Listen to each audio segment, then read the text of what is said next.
The heat means more people are heading to the pool and the beach to cool off, and that means, you'll be showing off your toes. Yeah, got on the flip-flops and the nice pretty sandals. However, your nail salon could make you sick. Melissa Correa standing for Houston with the 6 signs to look for.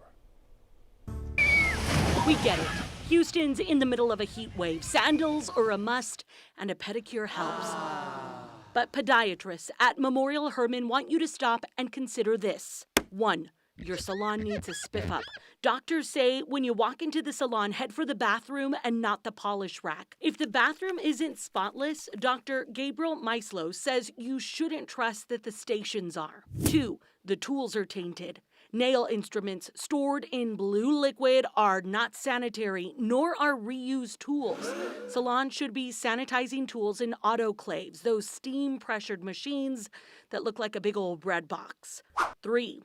Jacuzzis that have pipes. Those fancy pedicure thrones have pipes, so even if the tub is scrubbed in your presence, doctors say bacteria like staph can live in the pipes. Instead, request a dry pedicure or a basin with no plumbing. And 4, the techs use blades. Razors and those cheese grater-like tools have no place in a nail salon. 5, the fumes are overpowering. If the place reeks of acetone to the point you're nauseous, the ventilation is poor. And 6, pain follows the pedicure. If your toes swell or become hot, you could have an infection. Here's to putting your best foot forward.